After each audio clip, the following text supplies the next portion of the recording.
My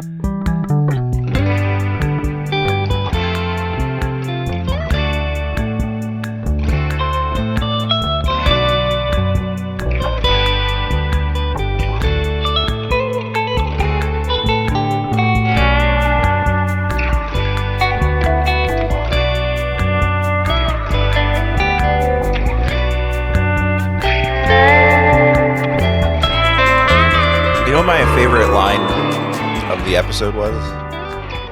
What's the line? This is my favorite line of the episode. Parthas a la Yuta. He sounds like such an asshole. He sounds like such a fucking asshole. Like, what accent is that she herself wasn't using? I know. I feel like he was saying in Spanish. I know, it's very strange. He was trying to. So stupid. Even though like the Allah is like a French thing, right? Yeah. Like at first this is the calm version. When he first says it, this is the calm version. Parthas a la Yuta. It's Italian. It's like Italian. A la Yuta. I like it. Why? It's like, it's really cringy. It's like... And then when he's excited... Parthas a la Yuta. It's like that Onion article I found. It's like a local man tries to decide between pronouncing a foreign food like an asshole or like an idiot. Always go with the idiot. Yeah. Oh, very good. Very good. Well, you know what? It's okay to be an idiot if you're on Newbie Star Trek, because the whole point of Newbie Star Trek is two of us haven't seen Star Trek before. So that's Ricardo. Soon to be three of us. Hi, Ricardo. Hello, I am Denise Crosby, and this is how I sound. That's very confusing. Then we have Sarah. Hi. Hi. This is what I sound like. Yeah, and then we have Dan. Hi, I'm Dan, and by the end of season 3, I will be a newbie too. He's joining us. Yay! And then I'm Marvin, and I guess I have seen all of the original. No, that's a. I can't even say that because I haven't seen the original series. I've seen everything from the TNG generation. I should say. So soon, this will be so like a you full saw everything newbie. from the next generation. Yes, exactly. Next gen. And its till contemporaries. Enterprise. Yeah. I don't know if Enterprise is even considered part of its contemporaries, because it like did was it like a start weird one. after the end of Voyager? Mm-hmm. Okay. Yeah, I think they were. I think so. I don't think it continued in the middle of it, because I think they were like, well, Voyager's over. Now what? I mean, it blew my mind enough that so many of these series were airing concurrently. Yeah, Star Trek, like Yeah. it's kind of happening again. Now that CBS is when it brought back with Discovery, we're getting so many Yeah, Star Trek shows happening. It feels like the simultaneously. offerings are a little more like diverse, though. I guess. Yeah, because well- like you have completely two different kinds of animated shows, Yeah, that's true. and like one for the TNG crowd, supposedly because it's about Picard. it's not. I know, but it's like, hey, you're attached to this. Like, if you want this part of your fandom ruined, Yeah. Do you want everyone to seem sadder and angrier than ever before? Here's the show for you.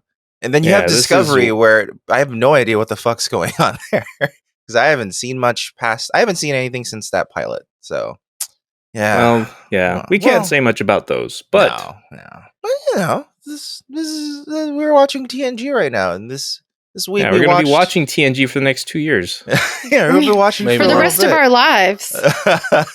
We watched a Vengeance Factor, which is about like clan wars, I guess. Vengeance, assemble! Yeah. It's about gang turf wars. Kind of. Yeah, like long expired gang turf wars. But this episode, the Vengeance This is like Factor. Custer's Last Stand, but way worse. If I feel remember, like this is a reoccurring theme in this show. These like gang like when does turf- the cycle of vengeance and violence and blood end? And like also- it's very like everyone's always fighting over their planet, their land, or some weird. and then either Picard or Riker. Well, this is the second It's episode. It's kind of reminds me of that. What? Let's see. The Irish one. I was gonna say like kind of reminds me of like this certain country that should not be named, that's always fighting for land. Yep. God damn it, dude. Well, I mean, Picard goes, this is a story that my people's history has done a lot too. Picard says, it's a tale as old as time.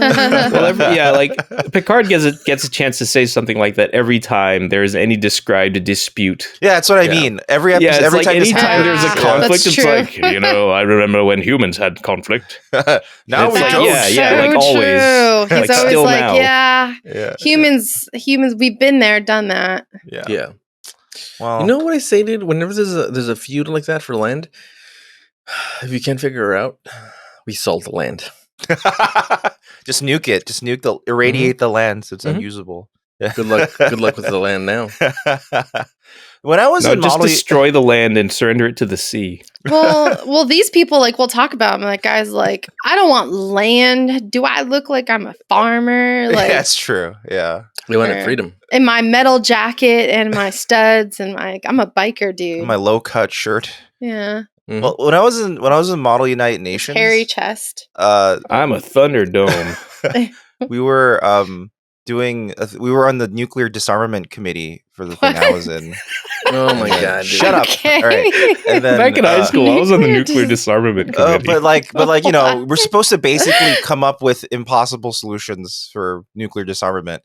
And eventually, one conference, I was just so fed up that I just went, "Okay, listen, hello, friend," because he's my friend. I was like, "You're Australia.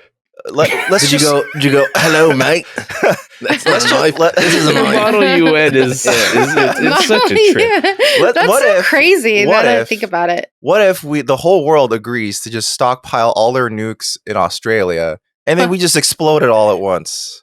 So that Australia, we go. That's a wash. Yeah, we just get rid of all the nukes there. And then he was like, just cause the Matrix right now. And then he was like, as the Australian delegate, I will allow this. What?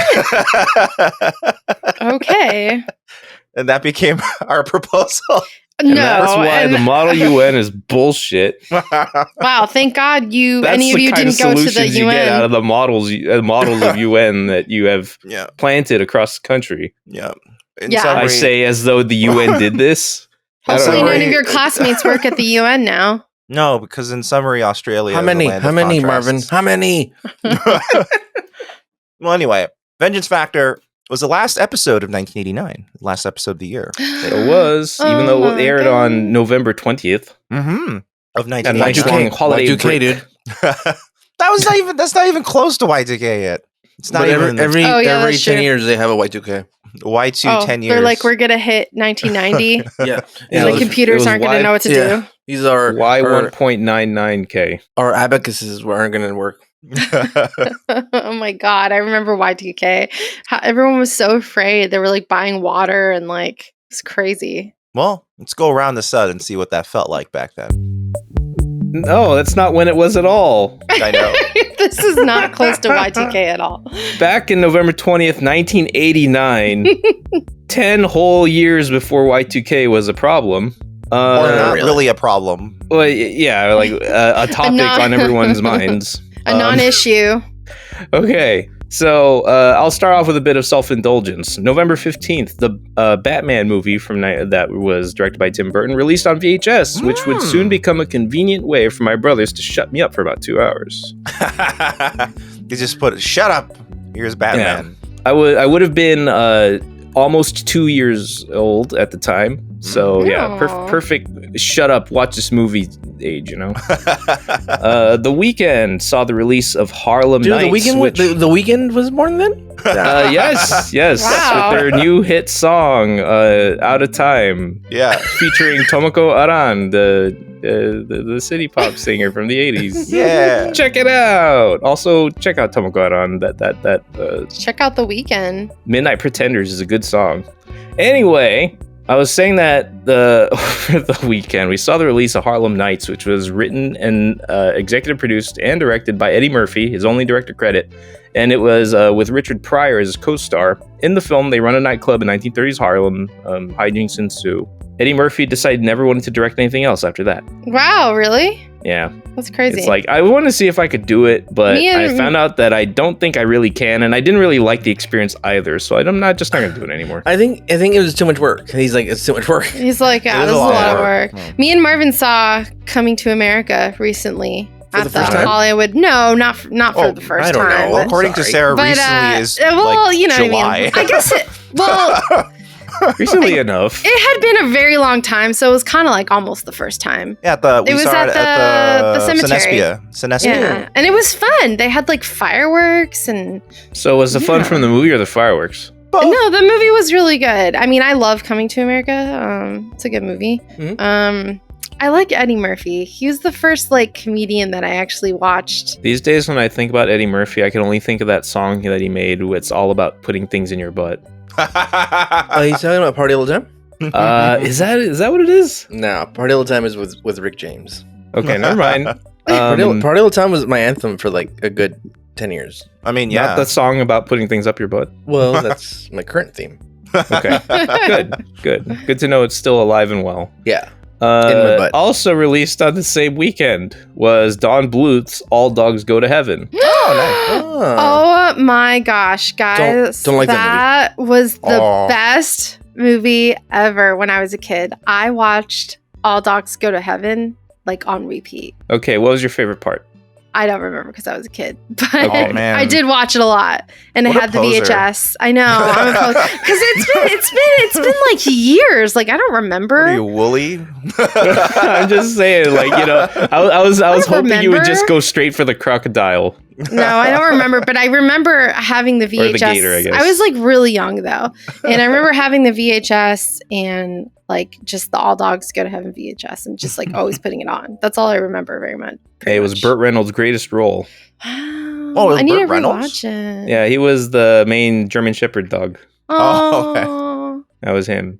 Oh, wow. And I'll just toss this on because there's going to be a long-ass holiday break up till the next air date of the 1st of January. That's true. After this episode, there's a long holiday break. So I'm just going to say now that 5 days after this episode's airing, Capcom would release a would-be sequel to the first shitty Street Fighter game, which was so bad that they figured they might as well change the entire genre of the series since Double Dragon games were doing so well. Beat-em-ups were really hot.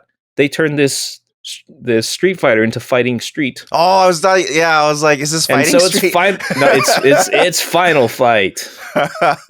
So that's how Final Fight came to be. It was actually supposed to be a Street Fighter sequel at first. It's why they also keep showing up in the games, in the Street Fighter games, the characters, because they're like, we're actually here. Let's all talk about it. Cody, Hager, Guy, the whole spiel. They were all invented as potential Street Fighter successors, but turned out to be too much of a different game. I mean, they had their own episode in the Street Fighter USA animated series. Yeah. The best animated adaptation of Street Fighter of our time. Yeah. I mean, you know, we'll keep doesn't get any better than that. Okay, the episodes are easy to find on YouTube, everyone. Just look up Street Fighter USA and they're fantastic. If you want to learn about discipline, commitment, justice. It was justice, discipline, and commitment. Yeah. And if you want to see lots of creative ways of Guile being called into action, my favorite is there's a knock on his door and he looks down and there is a plate with sandwiches cut into the shape of SF. Yeah, they had to be notified by an SF notification, and it was kind of like Mission Impossible. Yeah, it's like Mission Impossible, but for Street Fighter. I mean, it was clear where the inspiration came from, but the way they implemented it was pretty hilarious. Yeah, if you like to see shots of Chun-Li just spinning upside down in place, I love that. I love that overhead 3/4 shot of her just spinning, birding like diagonally down a street, because that's what it would look like. That's not even like the show's fault. That's just what in fact, that's what you've invented. In the original Street Fighter 2 game, the spinning bird kick looked even worse because when she goes upside down and she stops, she does like a little lower bounce off of the floor. It's as if her head hits the floor and then she flips back over. She's the strongest woman in the world. Oh boy. Well, listen. Trip Around the Sun over. Star Trek. Wait, nope. Listen, Ricardo. Yes. Could you please tell us what happened in this episode? Take it away, Denise. I do want to say if you're a new listener, it's gonna get a little salty in here. This is a podcast. You get it? I like it. Like if you're easily offended, we get it. It's fine.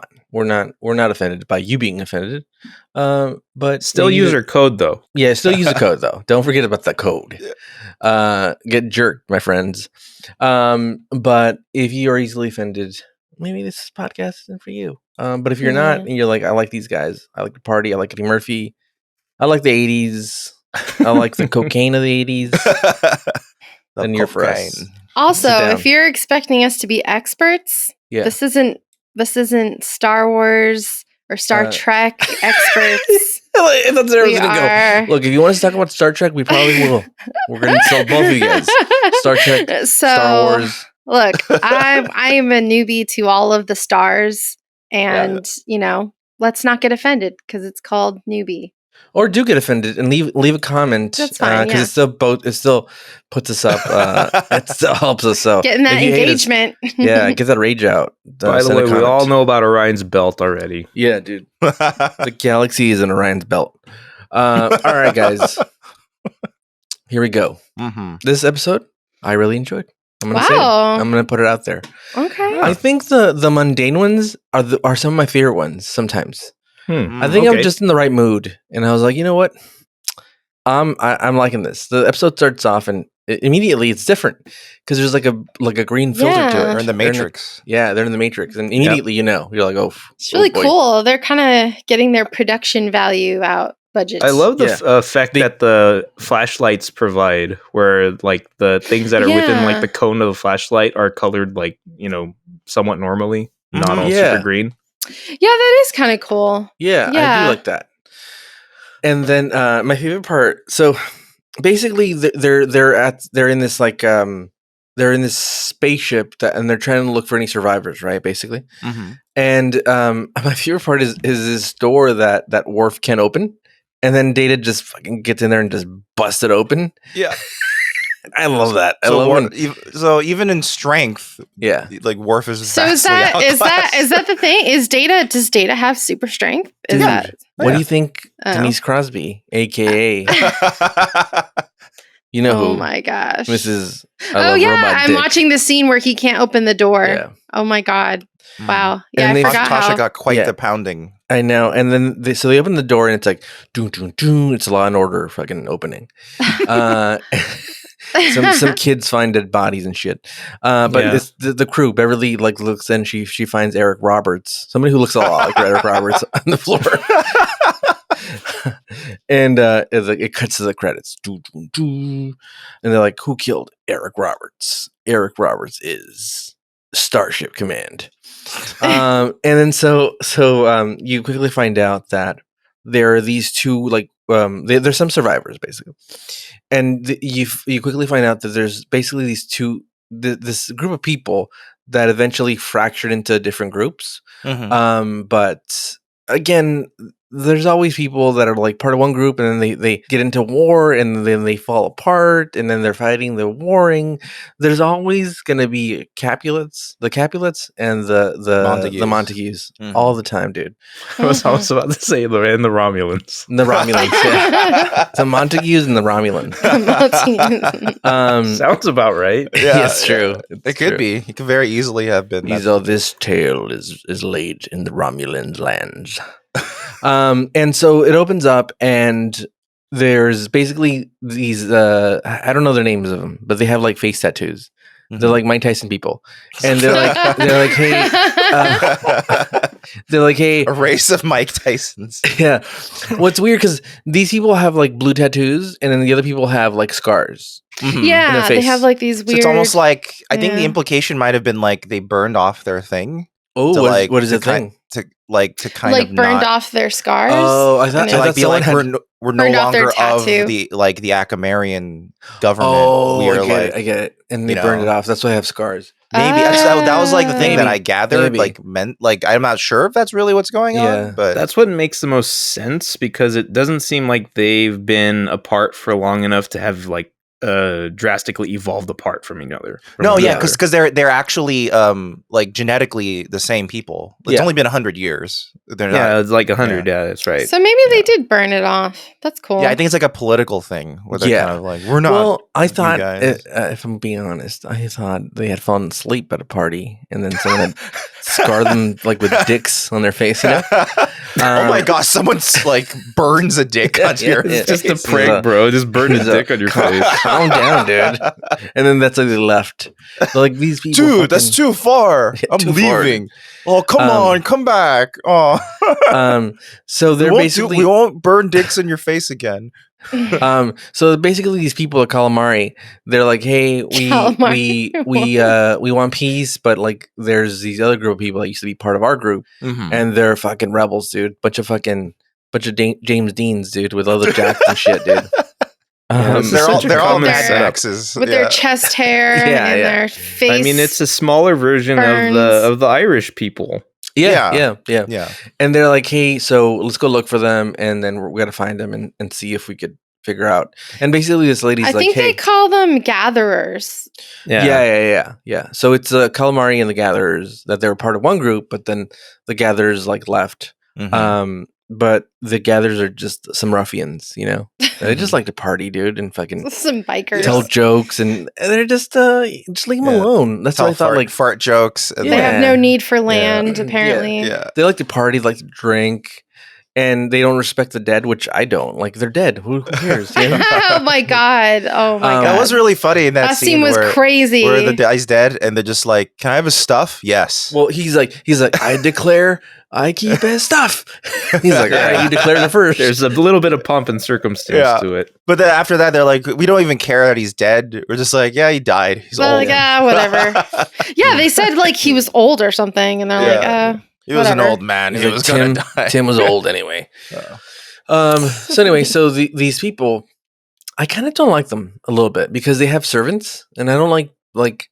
Yeah. They're not I thought that was going to be the shoe that was going to drop. Me too. I thought the twist was going to be, well, if we come back, we're going to be slaves. We're going to be put into a lower caste, and we're going to be made servants. Yeah. I mean, that worry is voiced at least. Yeah. He does say that he's worried about. Yeah.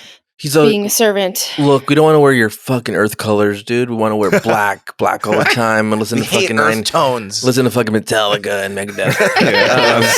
Listen to hair metal. Yeah, dude. We want hair, chest hair, dude. And you guys want to wax us and listen to fucking Enya and shit. Fuck that, dude. There should have been way more air guitar in this episode. Oh my god, yes. So, a couple things. This lady walks in, who's the Calamari's like maid or something, the Handmaid's Tale, and she's really young. And immediately, fucking, of course, Riker's eyes. Boom! Oh yeah, you know? His dick eyes. Oh my god, yeah. Oh my god, Marvin! It just occurred to me. She's Ingrid. Yeah. Oh, that's it. So she has the same hairstyle. Immediately, Ingrid's hairstyle, guys. Immediately, I recognize this lady, and I'm like, I know her. It's Lisa Wilcox.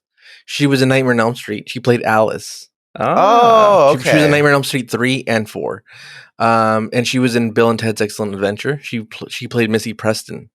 So I'm like, oh my god, and immediately when you see somebody, that I recognize, I'm like, oh, she's gonna have a bigger part. She's gotta have a bigger part. So I'm like, she's no maid, dude. Something's awry here. And so she's kind of the lady who's like a valet kind of. One of the servants, right. And then she's like, "Hey, sir," tells Riker, and then Riker immediately fucking dick hard, dude. And his jumpsuit cannot hide. His jumpsuit cannot hide that bad boy. And so he's like, and she's like, "Hey, can you show me to the kitchen because I prepare this lady's food. And he's like, oh, well, let me show you this food dispenser here. You just talk to it and it'll just make your food. Don't worry about it. It's all. Don't worry, it'll be diet and fat free and disgusting tasting. Do you like shitty tasting food? Do you like hospital food? You like hospital food? Then you are in for a treat because this machine replicates the best hospital food. All sugar free, low carb, low fat. Don't worry, tastes great. He's like, but if you want real Taco Bell, wink, I'll take you to a place. And so and then she's like, yeah, but she wants very specific. She has a very specific diet and stuff. And he's like, oh, we could just program that shit, dude. I'll get a fucking engineer in here. It's gluten free. Yeah. And organic. Yeah. And then now it makes sense that why there's actual restaurants and like pay restaurants in this world. Like, yeah, it's because people want good food. Yeah. They're like, hey, we want fat. We want to risk getting diabetes, dude. What do you have back there? And he's like, I got you. What do you have that can give me diabetes? Yeah, he's like, I got you, dude. That can be, like, I'll feel uncomfortable for a bit, and then they'll inject me, and then that'll get rid of diabetes. He's like, you're gonna have to see the infirmary right away because it's gonna make you shit your pants. First, we're gonna start off with some mole, and then we're gonna give you some fucking churros and some fucking pozole, and it'll really make you fucking grow some hair in your butt. So she's like, oh well, basically she wants water, this lady. Yeah. And he's like, oh, you can just fucking tell her. He's like, ma'am, what kind of water would you like? And she's like, oh, just regular water. She's like, all right. And then he gets really specific. He's like, water, temperature, 5 degrees. And boom, the water appears. Now, does this machine ever malfunction and you get like glass in your water? Because it materializes the glass wrong? Well, I'm sure. I mean, back when the in the beginning, right? Well, then the ship was like sick. Remember? All those times the ship was malfunctioning. Yeah. I don't know if I would really trust this as my like water source and food source. There's been at least one 100%. Very blatant instance of the replicators themselves malfunctioning. Yeah. First thing I do is I go, have you cured diabetes? Yeah. 2, have you cured high blood pressure? Yes. Have you cured cholesterol? Yes. Then fuck your replicator. I'm eating out all the time. Real Taco Bell all the time. Yeah. Taco Bell. Bring me a churro. That really is a big like issue with the future. Yeah. I feel it's like why aren't people what we would just do? Yeah. I'd be like, I eat whatever I want during the week. Saturday, lipo Saturday. Lipo on Saturday. Or like you take, there's got to be a way for it to not like turn into fat or something. I go to Jason Statham, transport this shit out of here. He kicks my fucking stomach. It disappears. Exactly. Yeah. It'll be in the future. Yeah. He'll have to figure it out. But he hands her the water and they make contact, dude. They touch hands. And then I noticed one thing. Her nails are black. This lady's nails are black and they kind of look, she's got old hands a little bit. I don't know if you noticed that. I did notice that. They kind of made her hands look older and I'm like, and kind of like spotted. And I'm like, foreshadowing. Well, illusion. God. Foreshadowing. Yep. I was like, you can, and even, I mean, look, you had a lot of work done. You've heard that thing, the hands. The hands always show the age, right? If you had a lot of work done, especially, look, we all, if you're listening to this podcast, we're all from LA here.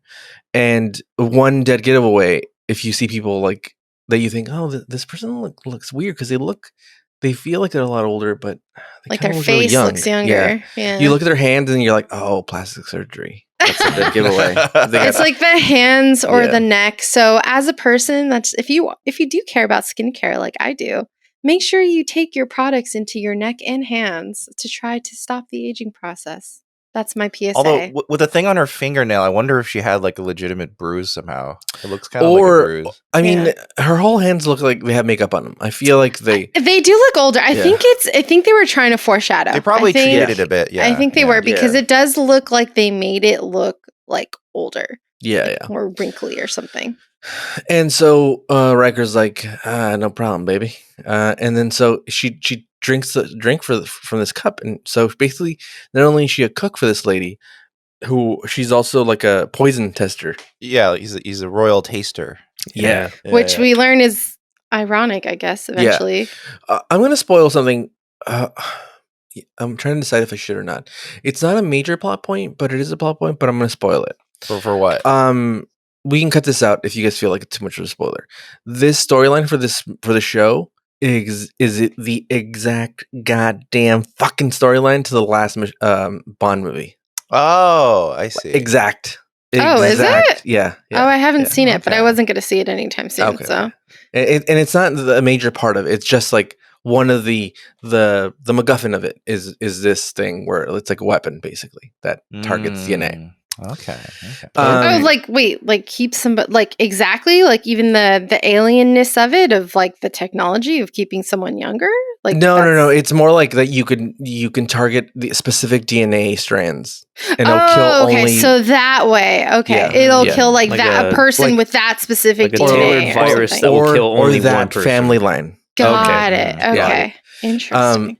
So it's crazy because I'm watching it and I'm like, wait a minute. God damn, Barbara Broccoli, you stealing fucking storylines over here. Barbara Broccoli.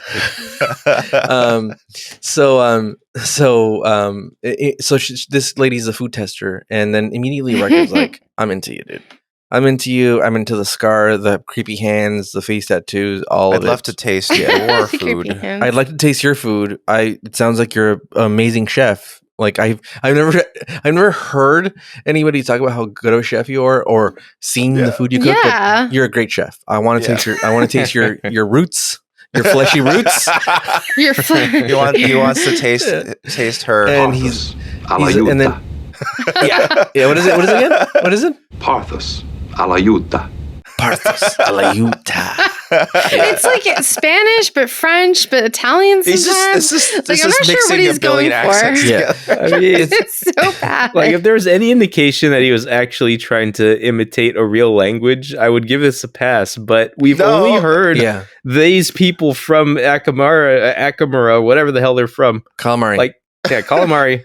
They've only spoken perfect English. Yeah. It's not like they have crazy accents or they sound like those racist fucking aliens from fucking Star Wars. I'm gonna be honest about something. Honestly, if I met Riker and he was like hitting on me and he said that phrase, that would be an instant red flag for me. I thought you were going the other way. Don't. Yeah, I thought she was going to be like, look. No, if I it'd be met a red Riker flag. and I was at the right age, I would have just slept with him. No, I would have been like, no, that's a red flag. It's weird when people do this like okay, I thought you would have said out of nowhere. I thought you were going to say, oh, that's really weird. Instead of red flag, something's wrong.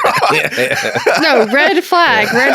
I feel like this guy's really weird. There's plenty of Riker behaviors we have already witnessed that would, register as red flags. It's like, Riker's one of those people that like, when you meet someone or you're like kind of interested in someone and like everything's going so well. And then like the person does one thing. And you're like, that's fucking weird. That's this. Like Riker, he's handsome.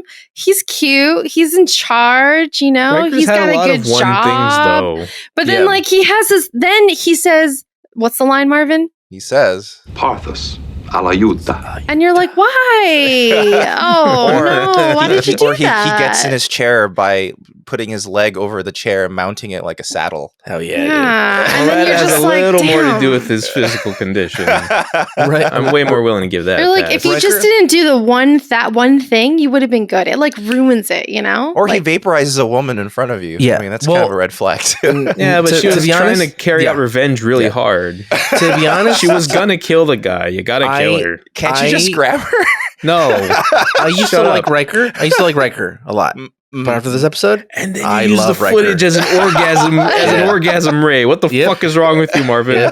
Wait, you love Riker? You love him? Yeah, because why? His commitment to this ship transcends him getting laid, transcends him him having any feelings towards killing a woman or a human. I mean, a being. Period. Yeah, a living being. And that's why it never worked out with Deanna. Yeah, because Deanna was like, oh, I care for things. I certainly care for, life. And he's like... And then Riker was like, I'll fucking kill you. Yeah. if it goes against fucking my captain... Yeah. He's like, my captain. fuck this person. I mean, that scene was kind of badass, and Picard was just like, all right.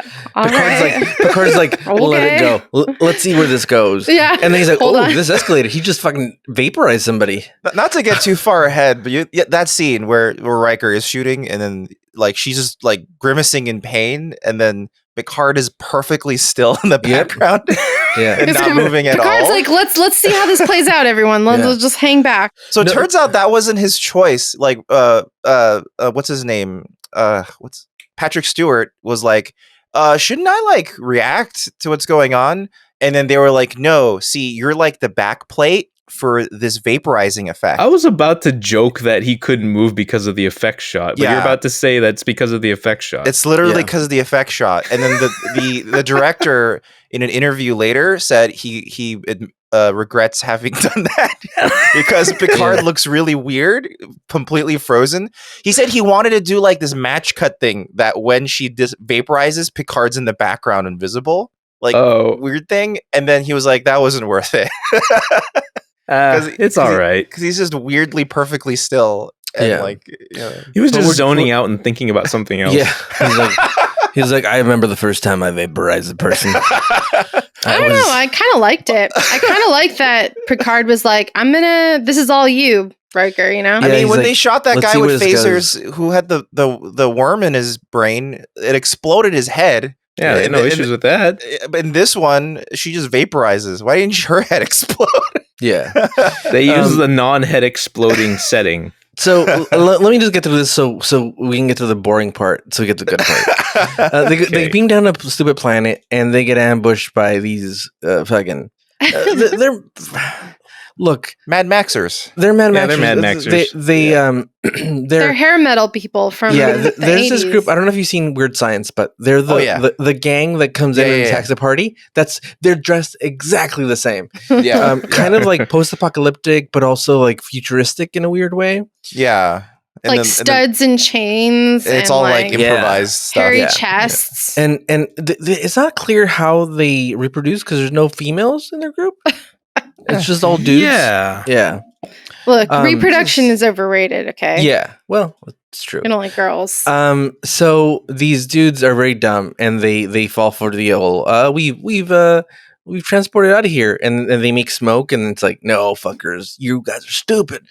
And so they capture them, and they're like, hey, we don't want to do anything to you guys. We just want to talk. We have these people.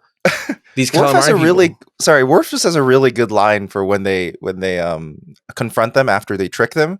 He says, "Your ambushes would be more successful if you bathed more often." That was a good insult. I feel like that's disingenuous because then I think Wolf would be like, "You shouldn't bathe so much. I could smell your soap." Yeah. He's just trying to have a cool line. He's just psyching them out, man. He wanted to have a cool action one-liner. He just wants to give mental damage no matter what. And these goddamn calamarians are always drinking water. They're always thirsty. Yeah. The next scene there's always some kind of beverage. They're calamari. I know. The next scene is them pouring water, and then the lady, the main calamari lady, was just drinking it. Well, so first of all, the tester tastes it, and then she's like, "Oh, this is good. This is good water. It's Brita. It's Brita filter." And then she's like, all right, only Brita filtered. It's not even like fully filtered. It's Evian. Yeah. She's like, none of that Evian shit. That's too clean. No, Evian's so good. It's my favorite. I will only drink Evian, actually. Marvin knows this. I'm not even kidding. Marvin knows this. Yeah, I'm not kidding. Every time I walk to Walgreens, I'm like, what do you need? I'm literally drinking Evian right now. I only drink Evian she's like, water. get me my precious Evian. And I'm like... Yeah, I only drink Evian. She says, look for two things. Look for COVID tests and Evian. That's all I need. I literally only drink Evian water. I only drink Evian. That's really? It. Yeah, no, I'm serious. So what if you go to somebody's house and they have like a Brita filter on there? No water? No, she's just kidding. I'll drink you're just constantly licking your lips because they're all dry. I keep an Evian in my purse. Oh, that makes sense. I have my own water. I don't need water. That's fine. That's fine. Yep. As I take a sip from my Evian. Evian, if you want to sponsor us, let us know. We'll talk shit about you too. Talk shit about all our sponsors. All right, so these people are sharing water, and these guys are just fucking around, dude. They're like, fucking Tim, you fucking sick bastard. You're a real pervert, dude. And they're ruffians, you know. And they like joking around. They like touching each other's butts and stuff. And a lot of. Is that really that guy's chest hair? By the way. Oh yeah, I think so. Like that's not like like a shirt, right? Like that's, no. That's It's like the main guy. The main guy. That's like this show does not have good enough skin prosthetics to do that. No. Because he's wearing a shirt, but then it looks like his chest is mainly exposed, and it looks like it's chest hair. Yeah, I think he's just very hairy. I think like full bear. Men's chests, if they don't trim, are pretty. I mean, depending on your nationality too, are very are very hairy. It's true. It's true. I mean, my chest is like I have a spattering of thin hair, and that's I cannot relate to any of this. Yeah, you have a lot of chest hair. Come on, get some hair on your chest, guy. I've never thought that was a desirable trait. Yeah, personally, it really. A lot of women like it. A lot of women like it. The right time for the right, like right now, a lot of body hair isn't desirable, right? Like so everyone's like waxing and trimming shit. That's why we have the man waxer. What is it called? The trimmer thing that we were trying to get sponsorship from. Manscaped? Is it Manscaped? Manscaped, yeah. Manscaped? Like that's huge right now because everyone wants to be fucking trimmed and shit. But like in the 70s and 80s, like if you were a lady and you didn't have a bush, like a wild bush. People were like, "You're disgusting, dude. You shave? Get the fuck out of here, dude. You whore." So unnatural. When you've grown some whore. Yeah, now it's just, Yeah, everyone's waxed and fucking waxed and shined. It's the time. Smooth. It's the time. But this dude fucks, dude. This actor, this dude fucks, dude. And that's how you just rocked it out in the 70s and 80s. Mm-hmm. I'd say about the 90s, like mid 90s, is where people are like, we should just trim our chest hair, dude. I feel like it's too much, dude. It gets when I'm vacationing in Cancun, it gets all over my mojito. I like to gauge styles based on what the bands were at the time, right? So like the 80s exposed chests, 80s hair metal bands. These guys are hair metal bands essentially. Yeah. And then the 90s boy bands are really in sync. And you don't see, a lot of shaved. Did you say that boy bands were really in sync? Yeah. No. In vogue, I should say. Yeah. In sync. but in sync, an actual boy band, yes. Yeah, exactly. But you're not going to catch them with a full chest. Yeah, they don't even have right? beards or mustaches. They're fully cleanly shaven. Yeah. Hey man, I prefer Ricardo Montalban. Yeah, dude. Chest hair coming out of the ears. But he had none. His chest was perfectly smooth and oiled. Yeah. Yes, it was always shiny. Yeah. Which is weird because that was like 70s? 80s, early 80s? I think Wrath that was of late Khan 70s. Wasn't Wrath of Khan proper like early 80s? Was it? My sense of time. Because it's a cycle. Like it's like clean chest, hairy chest, clean chest, hairy chest. Body hair is cool. Yeah. We should not. We're not judging. Same for women too. Same for women too. Yeah. No shame in get some chest hair on some women too. A hairy leg. Yeah. Here and there. Hairy armpit. Yeah. One long hair. It's fine. I have a long hair on my eyebrow that keeps going. Cut it. I have a long hair on my thigh. Yeah. And then 2 days later, I'll have the same long hair. I'm like, oh wow, am I time crazy. traveling? Is this Matrix fucking? Yeah, I have one long hair on my rib. It just, I love my long hair on my thigh. I try to make sure that it stays. It's like your Jedi thing. It's like your Jedi. It's your Padawan braid. Yeah. It's like I really like it. I'm like, I don't want it to go away. Yeah. I always remember like, don't shave. Don't shave. We'll slice it off with the laser. Do not shave the long hair. Shave around that. You keep in the long hair. You put a tape on it before you take a shower, just so you know, like don't shave it. Yeah, exactly. I've grown very attached to it. He was like trying to do more of like a maybe like a wrestler look because wrestlers. Shaved so that they can oil their bodies and show off their muscles. Well, this guy is hairy chest and oiled or sweaty. I don't know. He's more like sweaty and like greasy from all the goddamn sweaty. Yeah, from all the goddamn cocaine and motorcycle grease that he's dealing with. But look, let's get to it fast because there's some good joints coming up. So basically, they're a motorcycle gang, and basically the leader says, "Hey, I want to talk to Picard and the Calamari lady alone." And then they leave and they're like, should we leave them? And then Riker's like, yeah, he's probably, or Data says this, that he might find it, that his peers might find it weak if he like does go with this deal. He's like, he probably wants to do the deal, but he doesn't want to seem weak. Oh, that's what Deanna says. Deanna actually says. That's right. Sorry. Yeah. Because she finally gets one thing right. Yeah, she finally successfully reads what she finally tells someone something that they didn't know. Yeah. I mean, but you can infer that. I don't think that's necessarily. We can, but it's just in that like scene, Riker couldn't. Riker's just so horned up by this lady that he couldn't see straight. He can't see anything. Yeah, he's like, man, my eyes are all blurry. I'm blacking out. Yeah, all the blood's going into my dick. So horny, I can't see. I'm starting to black out. Parthas a la Yuta. And Jordy's like, welcome to my world. It's gonna be my new I'm like that all the time. This is my new ringtone. Parthas a la Yuta. So the lady, Yuta, she goes and she sees an old man, and he's like, hey, old man. And he's like, hey, I remember your face. I've seen your face before. And then immediately I'm like, oh, that's interesting. Time traveler? What's going on here? How does he remember his face? Is this his daughter? I start thinking. And then she touches his face and he fucking dies, dude. Yeah. And immediately I'm like, God damn, James Bond disease here, dude. And it's funny because, oh boy, it's all making sense, dude. Even the guy in James Bond, the character, his face is a little disfigured. Oh, wow. So, oh man, everything's falling into place, dude. Don't think I don't notice, Barbara Broccoli. I'm looking at you. So the Kree finally killed the last Kree finally killed the Skrull. Yeah. So she touches his face and he fucking dies, and he's like, ugh. He falls on the floor and dies. And then immediately you're like, well, something was in her hand and blah blah. And then so these bikers are like, your deal sounds pretty good, but I got to take it to the head honcho. Head biker. Yeah, the head biker. He's like, look, just one gang. He seems like even more of a loser than he, honestly. Yes. When they meet him, it's like, ew, that guy. Yeah. That guy's the head. Yeah. That guy's making the decisions. And he's like, hey, we're going to go on my ship and then we'll go find this guy. And they're like, we're not going on your ship, dude. This is a trap, dude. And he's like, dude, our ship is the best ship, dude. It makes the best food, dude. The best liquor. He didn't say this, but I imagine that's how he convinces him. Yeah. And he's like, you want more rivets on your fucking jacket?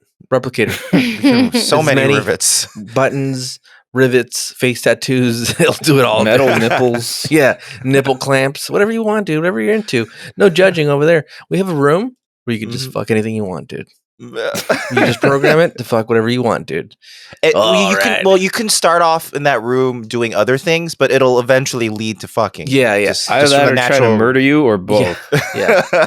And then Beverly shows up and she's like, oh, this man's been dead for too long. I can't revive him. And I think, what can you do? What are your skills? Deadbeat mom? Is that it? It's funny. Halfway through the episode, when Beverly shows up again, Sarah was like, Isn't she Wesley's mom? Yeah. I was like, she doesn't really like bond with him at all, or no. Then Sarah asked, like, why is she never hang out with her son? Yeah.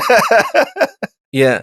And it's then like they spent that tiny bit of time at the beginning of the season to be like, oh, I don't want to smother my son. You should be, doing things and blah blah blah. Be a daddy mom. And then, as soon as it's like, we got that out of the way. Never show them two in the same room again. Yeah, it's like you would never know that she is his mom. Like you would never know. Like you would know because she's never around. That's how you would know. If she was around, she'd be like, "No, this is not his mom." So this Johnny Utah looking motherfucker, he's like, he goes into the bridge because they finally go into this head biker's place, and he's like, "Oh my god, this is worse than I thought. You have a boy on the bridge." Oh god, he finally says what you've been saying. What we've all been saying and all been thinking this whole time. I'm like, god damn it, dude. Finally, somebody has the balls to be like, who the fuck let this piece of shit kid fucking drive, dude? And then when he goes, why do you have a boy driving the ship? Riker just glares at him, and that's the only response? Yeah, and he's like Picard also kind of like goes stone-faced. It's like, I don't have anything I can say to this. Yeah, because they have no reason. They do have reason. Why is a child driving the ship? He doesn't want to admit it, dude. He doesn't want to go, oh, well, I was fucking his mom. I killed his dad, and now I feel like guilty. So he's fucking flying the ship, dude, and putting us all in danger. That's too much explanation. Too much explanation. Sitting, I guess. Yeah. And then he goes to the boy, and he's like, he's like, how do we get to your place? Give me the coordinates. And he's like, it's 007, and storyline was stolen. That's the coordinates. And then he's like, oh, that'll put us right into an asteroid belt. And he's like, yeah. Don't you?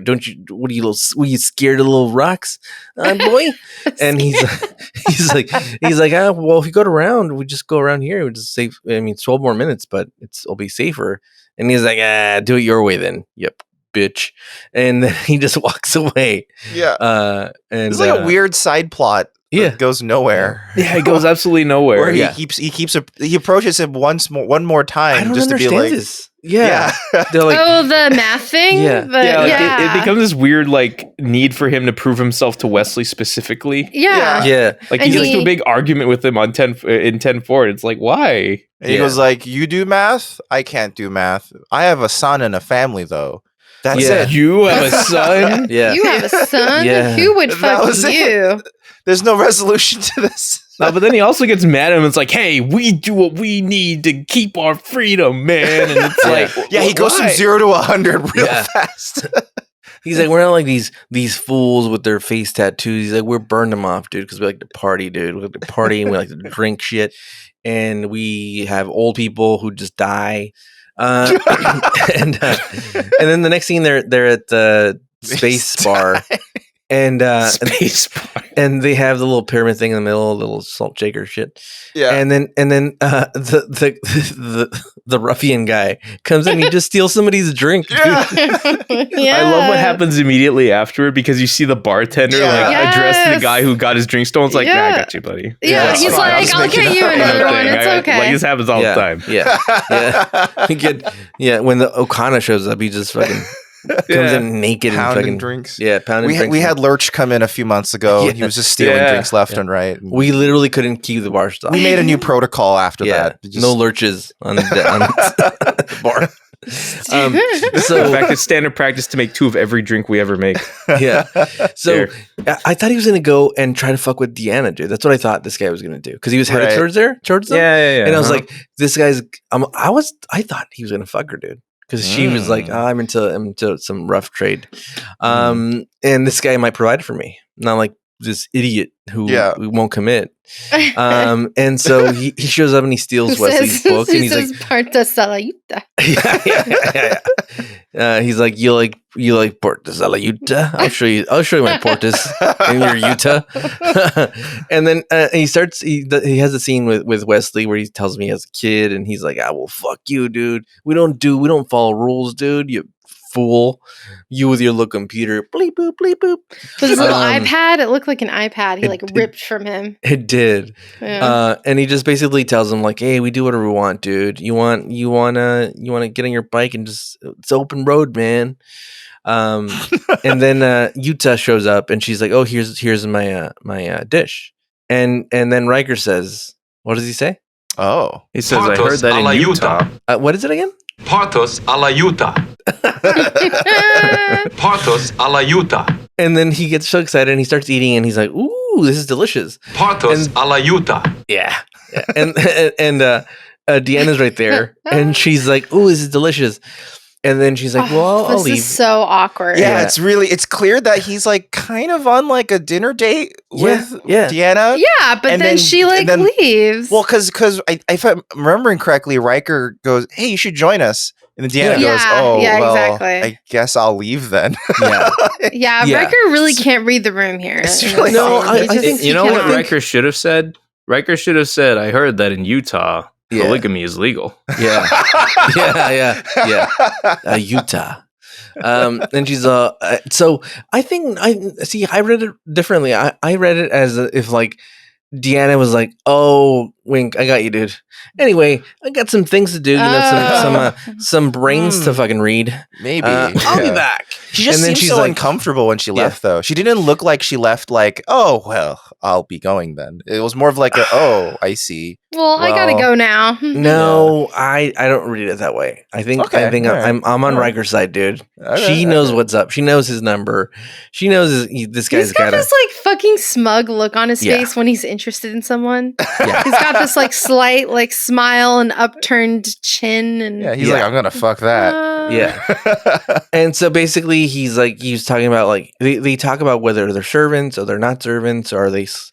It's a weird thin line that they're flirting with, and he basically is like, I'm not a slave, I'm not a servant, but like I'm kind of tied to this thing, and clearly she wants to say something, and Riker's like, you're talking riddles here. Just tell me, do you want to fuck me or not, dude? And I thought it was going to be a clear like, it's because we're indentured servants. Like we are not technically slaves, but we have debt to pay or something. And I was like, oh, that's why the gatherers don't want to rejoin, because they were part of a thing. But that's not what it was at all. Yeah, nope. And kind of confusing. and then like the calamari lady calls her, and then so she leaves. And then there's this funny scene that's coming up 2 scenes from now. But so he gets a call from Beverly, and Beverly explains the plot line for the new Bond movie, where there's this virus that attacks certain DNA. Now, what I love about that moment is how easily Riker's like, well, fuck this Parthas shit. Yeah. Like he immediately just wipes his mouth with his napkin. Like, all right, I'm out. Like I have eaten one forkful of this Parthas a la Yuta. By the way, Parthas it's just a la Yuta. It's just a garden salad, by the way. It's just a salad. It just has some fucking beets in it. It's just salad from it doesn't their look that craft appetizing. table. Or maybe radishes. Probably radishes. I feel like most of these foods are just redressed food from their craft table. Yeah. Like when they want to get like exotic and alien, they go to the Asian market. Yeah, literally, they go to the Asian market for Klingon food. And so the next scene after the infirmary scene, it's a shot of, it's like kind of from above. Yeah, and like weird shot. Riker, I thought Riker was getting pleased orally, if you know what I mean. Oh my god, right? Yeah, They really mislead you into thinking something is going on. I thought he was lying there. back to start jacking off or something. that too. And that's why he was so annoyed when someone tried to call him. He says, Riker, ouch. Yeah. I'm going to jack off. Weirdly pissed off in that moment. Yeah. No, this framing is totally set up to make us think that he's getting ready to like pull one out, or you know. he's like, computer, play my harp ladies. And then he gets him hard as shit, dude. He's like, computer, play harp ladies 8. Yeah. Harp ladies of what's the sex planet that we've been to? But anyway, so somebody calls him, and then he basically is like very, very upset. He's gotta pull up his pants, and then someone knocks at the door, and he's like, God damn it, I was about to crank one out, dude. Fine, come in. And it's that lady. It's it's Ingrid. Yeah, Ingrid. Ingrid Bergman. And she's basically like, hey, I'm here to party. Basically, my boss gave me the night off. Thought I'd enjoy some time with you. And he's like, really? I thought I'd give you a blowjob. Yeah. I was like, what a charming suggestion. Yeah. And so it gets really creepy because basically it's suggested. It's hard to tell if it's like she's not being forced to sleep with him, but it's like imply that her boss was like, it'd be kind of cool pressure to sleep with him. Yeah, there's pressure to sleep with him. Like go give him some like female company, aka you know. Yeah. I thought this is when the shoe was gonna drop, that she is being told. Yeah, and is thus like. Yeah, it's like, you're not really into me. You're being told to be into me. Yeah. And he's I applaud Riker for being like, this is a little sketch if you're being like sent here and you don't really want to do this.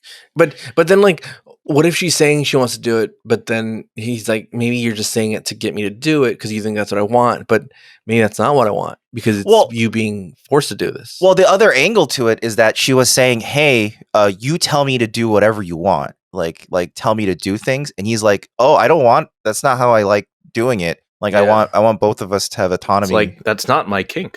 Yeah, my kink is equality. My kink is equality. He's like, look, my kink is equality, and fucking you holding a harp, if you know what I mean.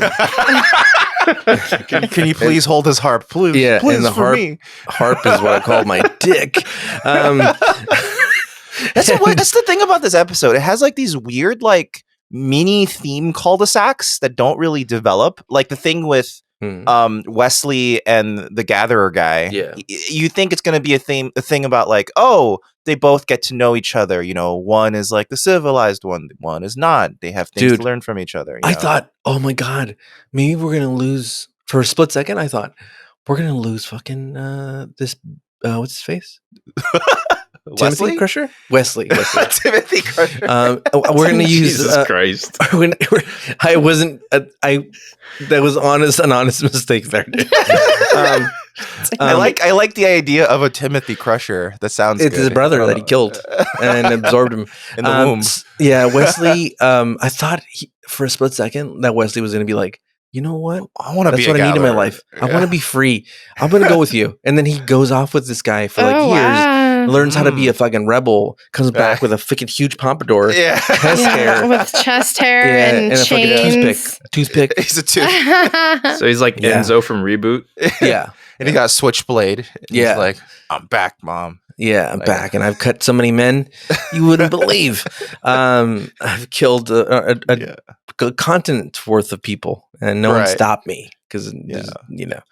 But anyway, then we cut back to Riker giving Yuta an awkward fucking hug and a hold, where he's like holding her to his chest, and like it's very weird. I don't like this hug. I feel like she didn't want it. He didn't want to give it to her. It was very forced. And then all of a sudden, like, there's a red alert noise going on. And then there's like a clear something hit the ship. And Riker stays there for a good 5 Mississippi. It's like, 1, 2. And then he's like, well, I'm out. He just walks away. He doesn't say it. He doesn't explain to her like I have to go handle this or anything. But he just walks away from her. But if the red alert happens, I'm fucking running. Like just fucking like no explanation, no nothing. Just like get the fuck out of here, dude. We're gonna go into war right now, dude, and just fucking blast through the. He's like, hang on, I gotta pull out now. Let's go. Yeah, and then he goes, and he has like a moment, and then he goes, and it's like I'd be out of there so fast, dude. Like it's just it's a red alert, man. Get to it. And these goddamn bikers, the other gang is fucking starting to shoot them, and they won't open their hailing frequencies. Finally, the Enterprise puts a hole in their fucking shield and says, either fucking listen to us, or we'll fucking shoot you down, dude. Yeah, because their attacks are pathetic. Like they're doing nothing to the. Like Picard is standing upright. Yeah, but in, like, it's hilarious. With his hands behind his back. Yeah, it's hilarious when they get shot, and Picard's just kind of like rocking with it. Yeah, because he doesn't care. He's like, ugh, this is annoying.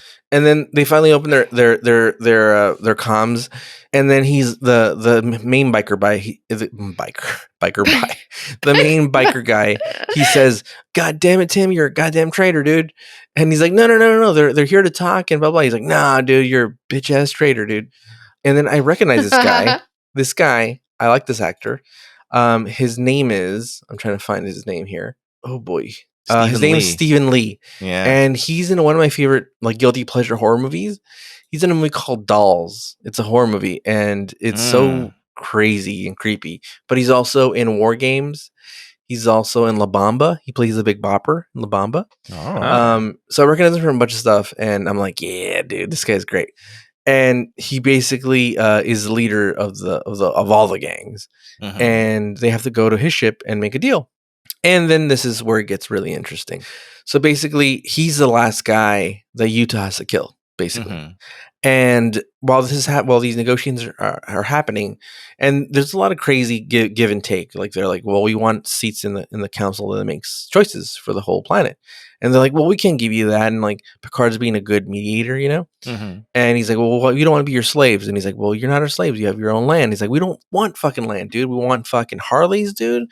We want new cows so we can make nice leathers. And we want water. Yeah, we want water, gasoline, and we want cows so we can use our hide to make more leather. Chaps. You can take the beef back. Yeah.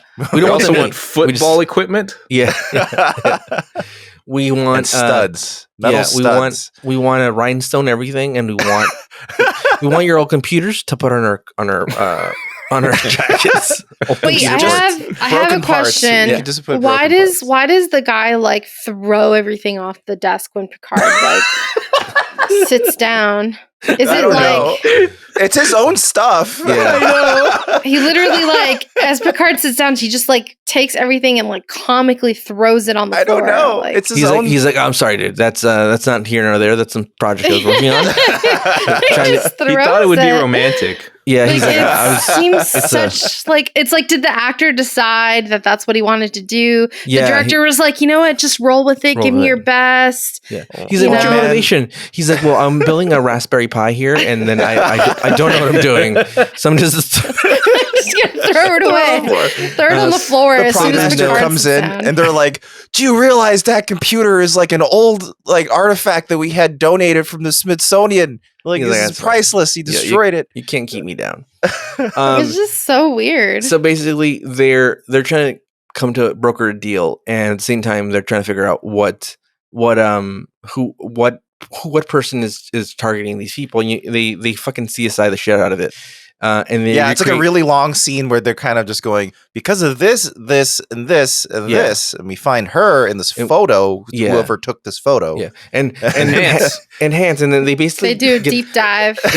They literally do like her forehead and her hairline, and they're like, we could rebuild this picture. And it's we like, rebuild her facial features from this off her hairline. And he's like, yeah, no problem, dude. This is easy for the computer. Not even Photoshop like content aware AI can fill in that much. That's much. By the way, this computer had problems. Data had to learn all those fucking sexual sign languages, you know? Remember? And this computer now recreates fucking things. It's very stupid, dude. And so they're like, "Oh, this is what she looks like." And it turns out like it's fucking Yuta, and she hasn't aged a bit, dude. She's the same goddamn age, and she's like, "Oh my god, he's a fucking witch." And then Riker feels like betrayed because he's like, "Oh my god, she's so old. She lied to me. She turns out she's like 50, but she looks really young." And now he's angry. Yeah, he's angry. He's like, no one makes a fool out of me, dude. And he's like, I got it. Beam down there. And Riker gets fucking angry, dude. And I don't think he's angry because she's killing people or anything. I think he's angry because she lied to him. Yeah. And she's like, "You told me you're 21, dude. It turns out you're like 50 something, dude." Like, what the fuck? Yeah. It reminds me of like when Wesley found out that his love was like a Muppet. Yeah. When he got shallow held. He got shallow held. Oh my god, that was so funny. Oh my god. This scene, I like how fucking amazingly upset he is, dude. He's like, "Fuck this shit. I'm gonna burn this motherfucker down." And he's like, "Beam me up, dude. Beam me up." I almost fucked an old lady. Beam me up. Beam me the fuck up. Lady. Yeah. And so they're fighting, and then finally they're kind of getting to the deal, and like Yuta like pours like whiskey. Everyone's fucking drinking, dude, all the time. So dehydrated, these people. And so she pours him a drink, and she's about to give the drink to the guy who she's supposed to kill, and Riker shows up. And then one of the bikers tries to shoot Riker, and he's like, boom, he fucking disables him, dude. Yeah. And he's like, "Sit the fuck down." And then even Picard's like, there's gotta be a reason for this. This guy doesn't come in dick swinging unless there's something to swing his dick to. Yeah. And he's like, I don't think he's that horned up that he just came to fight this lady. And then he's like, he does the whole Finkel and Einhorn thing, and he's like, "That's why you're Finkel and blah blah." And he does the whole, he breaks down the whole scene like Ace Ventura. Yeah. And he's on, "That's why. Fuck you." And then the biker guy's like, "What the fuck? You lost me at this. So this she's young, she's old. What's going on?" and then Riker's like, "Take one more step, dude. I dare you, dude." and then Yuta's like, "I'm just here for justice, you piece of shit." And then the biker's like, "Who the fuck are you, dude?" And then she's like, "I'm from the Tyrellian clan, and you killed all our people, and I'm the last survivor, and I took some really good." Instead of, this is what it should have been. Wait a minute, we have the technology to reverse aging? Oh, let's sell this technology. Yeah, that's money. How did that happen? Hire a hitman. That's awesome. And kill these guys off and not get implicated. But instead they're like, "Got it. I'll use the technology, de-age myself, and then come attack you." Yeah. When it's like, just sell the technology to de-age people. This is amazing technology. And then hire somebody to kill these bikers that are idiots, by the way. But it's very convoluted, but I like that it's like that. I like that it's so complicated when it doesn't need to be. You like that it's confusing. And then she's like, oh, I don't know. I just have to give him his whiskey. And she gets closer and he fucking zaps her, dude. He zaps her twice, dude. He brings up the fucking strength. And the final one, he's like, I've put it to vaporize you. So we'll turn you into poo. So go do it, dude. Do it. I dare you to. And I'm actually surprised that he did that. Like, he could have shot her leg off. Yeah, he could have just done any number. He could have just physically stopped her with his hands. Also, Chorgan could have gotten up and walked away. Yeah, so many different things. He could have been evacuated immediately, and she's like, "Damn it! Now I can't touch him because he's in another room." Also, dude. Also, like, just bring in fucking Zapper back into the Enterprise. Yeah, transporter or it just feels like there was a lot. I feel like that was the most extreme way to solve it. It's very escalated. It's mainly because he's angry. He's angry. What's the transporter dude? Billy O'Connell? What's his name? Miles O'Brien. Miles O'Brien. He could have. I bet you Miles O'Brien was like, "Hey, boss, I could just she's already locked. I could move her at any time." And he's like, "No, I got to kill her, dude." And he's like, "He didn't do a comical bit where we keep on transporting her like 5 feet away over and over again." Oh yeah, like in Loki, where he keeps running at them and he keeps transporting away. I don't have Disney Plus, so I don't know. He doesn't know what you're talking about, dude. Like, why isn't the guy? She's like going for him, and the guy's just sitting there watching her. I'm like, get up! I would get up from my fucking seat. Yeah, what I love is that at the end of all that, he turns to Riker's like, "I owe you my life," and it's like, you could have run, dude. Yeah, you're an idiot, dude. You could have ran a long time ago, but you're here like an idiot. Oh, who are you? Oh my god, you technology to DH. It's like, I'll have no choice but to drink from this whiskey she's giving me. He's like, I can't let this whiskey go. It's Whistle Pig whiskey. So anyway, he's like, I owe you a life debt. I'm gonna make you a Harley out of leather and old computer parts. And so the next thing you see is Riker's at the bar. He just killed a lady, and Picard's like, "Hey, we're going to go do this stupid fucking Uber thing. We're going to transport some bullshit. It's an Uber mission. Yeah. But it's not important. You know, it's not like they're always transporting something stupid and not important, and they get into a bunch of messes. Yeah. It's like, so now you're going to leave a bunch of people off the ship to have like a off the ship leave." Mm-hmm. And he tells Riker like, "Oh, if we don't need that many people, so it should be cool if anybody wants to stay and have like a shore leave, basically." And Riker's like, "Cool, I'll tell the rest of the crew, because I'm a baller and I don't need time to process this. I just need 5 minutes to jack off, and I'm cool." Yeah, he'll be all right. I need a stiff whiskey, and I need to get rid of this stiff whiskey in my pants. Yeah, he'll be all right. Yeah. He just needs to rub one out. He'll be fine. He just needs the harp ladies. Yeah. It was a fun episode because it was so stupid. Some of these are stupid in a non-funny way, and they frustrate me. But this one was funny enough that I was like, "Yeah, dude, do it." And then they had all those bikers that were from Earth, apparently. It's Bondo. It gives you. It's what plants crave. What would you rate it then? I don't know. I'd probably go like a 7.5. It's okay. I think I give it like a 6. Oh my god. I think primarily because I keep thinking something's gonna happen, and then it doesn't happen. Yeah. It happens 3 times. What usually happens to Ricardo happened to you this time. Yeah, it happened 3 Your imagination times. took you to a way better place. Yeah.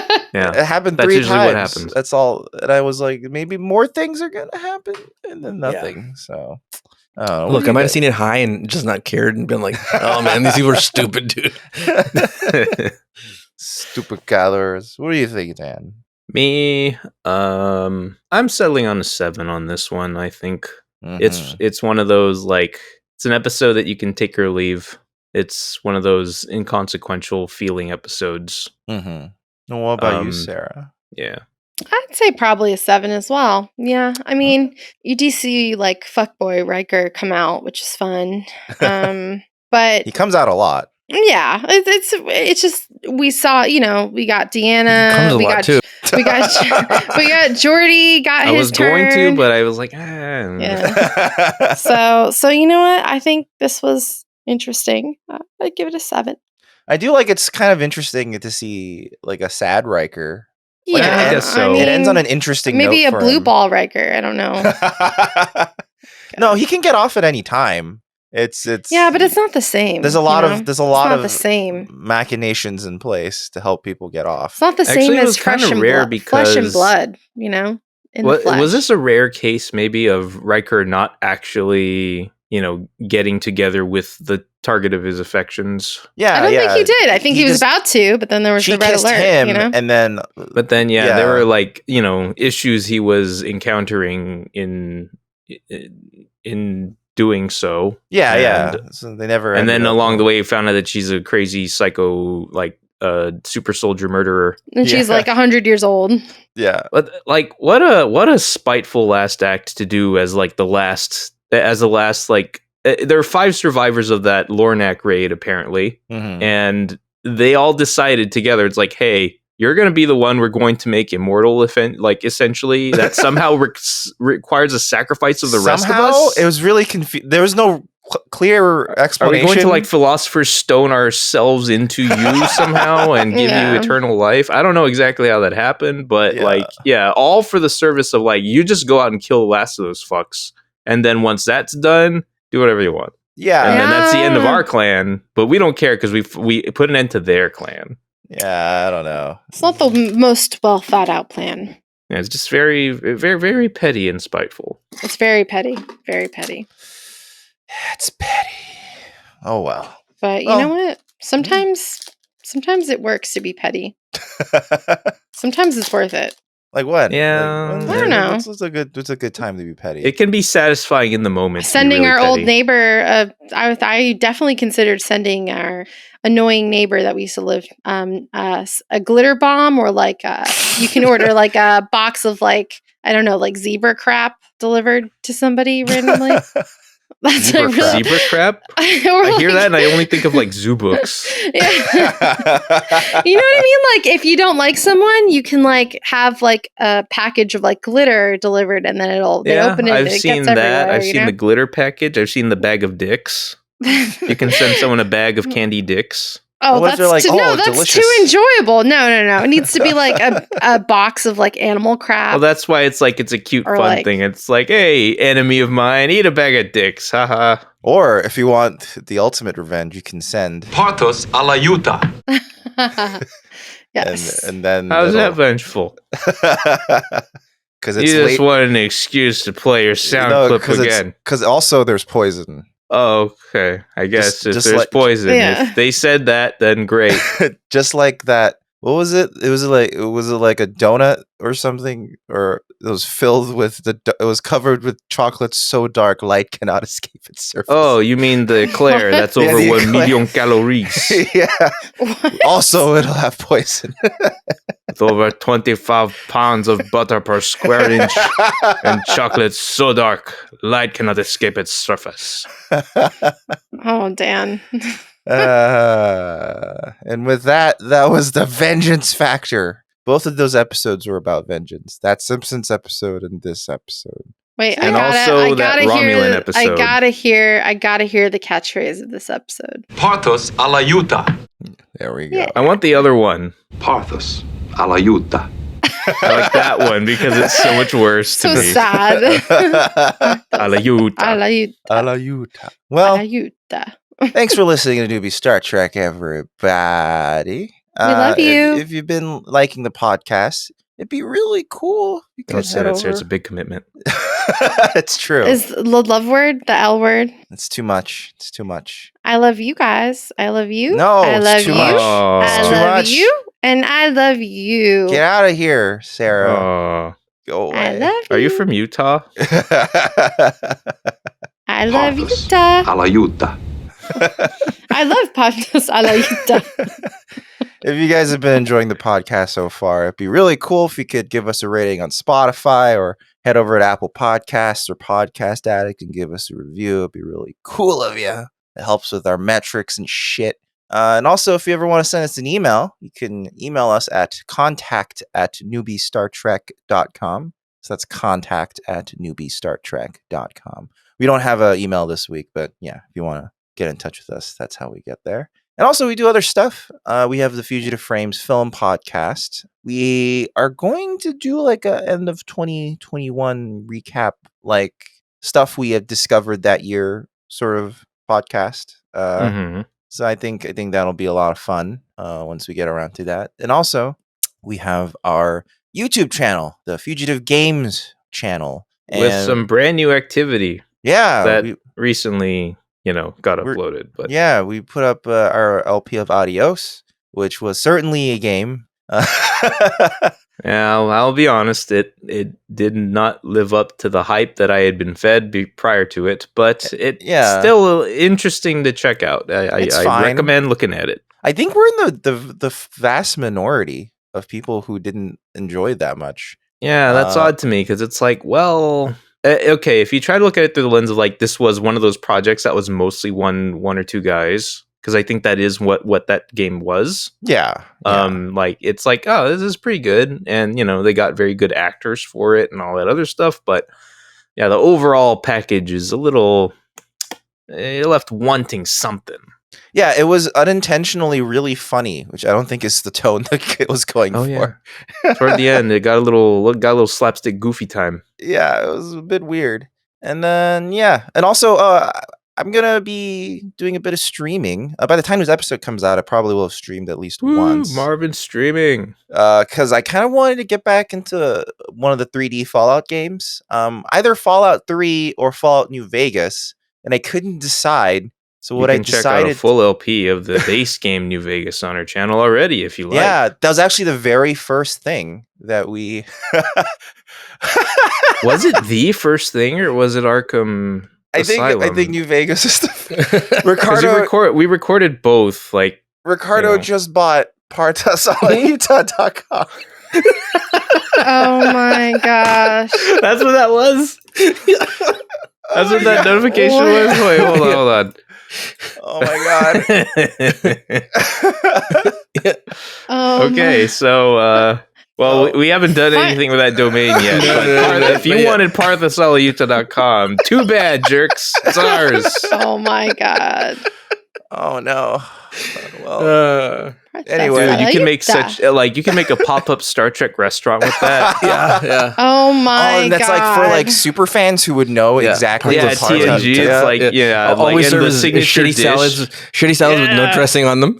Yeah, stupid shitty salad. Oh my god. It's great because that's healthy replicator food where it's like because that's my god. I love when like fan like shops or whatever do that. Like one of the best Simpsons fan shops I've seen is called the Best Damn Pet Shop in Town, and you kind of only know what that is if you like follow the Simpsons and know that reference, and you're like, oh, it's a Simpsons merch. Okay, let's go get that. So the idea of a pop-up restaurant being called Parthas. I mean, I'm new business ventures. Stay tuned. We'll see. Yeah. Oh. Well. Anyway, but I was getting at with Fallout is that I downloaded a mod for New Vegas called Tale of Two Wastelands, so I don't have to choose. You can play Fallout 3 and New Vegas at the same time. So that's what I'm going to be streaming, and I've added a bunch of other mods that quite dramatically changed the game as well. So that'll be a lot of fun. So that's going to be at Fugitive Games, the YouTube channel. And in fact, all of this shit, you can just go to fugitiveframes.com. There's links to everything there. So that's at fugitiveframes.com. So, next episode. This is the episode that Dan said he was looking forward to, The Defector. And I remembered liking it a lot. I'm hoping that I had a good reason. Well, maybe because you like Romulan shenanigans, because this is going to be full of Romulan shenanigans. Well, I remember there being a really good dilemma to it. Maybe I hope I'm not wrong. Yeah, we'll see. And then it's the first episode of the year 1990, of the new decade. So that'll be... Unless you're one of those people that's like, actually, it's not the official start of the new century until that's 1991. True. Technically, yeah. It's not the new decade. There was no 0 year. Well, exactly. But yeah, we're gonna do that next time. But until then, stay safe, everybody, and we'll see you guys next time. Bye. Bye. Bye. Parthas. Parthas a la Yuta. Parthas a la Yuta.